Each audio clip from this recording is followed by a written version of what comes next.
mais vrai, il existe un club des joyeux galériens, c'est à Port-Vendre dans les Pyrénées-Orientales. Ce matin, le club faisait la fête. Il y avait César et bien sûr Cléopâtre, il y avait des gladiateurs et des esclaves, et surtout une galère romaine de 12 mètres et 40 rameurs. Parmi eux, il y avait Yves Henry et Benoît de Butler. Port-Vendre, la Catalane par ses racines, un peu pied noir, depuis 1962 par ses pêcheurs, était romaine aujourd'hui par l'intermédiaire de Maurice Béjart, de Cécile B2000, non pas, mais tout simplement grâce à la réalisation théâtrale et musicale de Guy Bréchard, que tout le monde appelle désormais sur la Côte Vermeille Guy Bréchard 2000 Productions.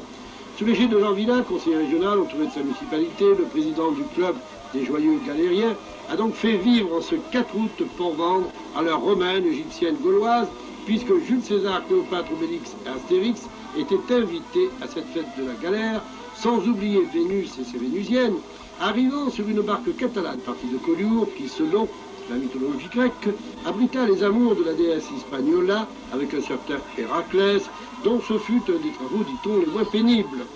Pas moins de 300 participants bénévoles de tous âges, tous habitants de Port-Vendre, ont participé à cette fresque historique et en costume d'époque, qui mérite des éloges par quelques 40 degrés à l'ombre. Réussite totale dans la mise en scène de Richard, l'interprétation des 300 comédiens amateurs et la sonorisation de Jean-Marie, on en redemande sans conteste.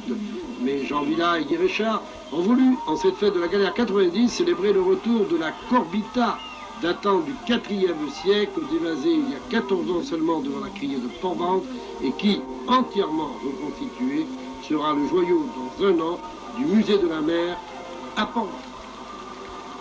Et par Bellénos, le ciel ne leur est pas tombé sur la tête. Recueillir le patrimoine culturel, c'est...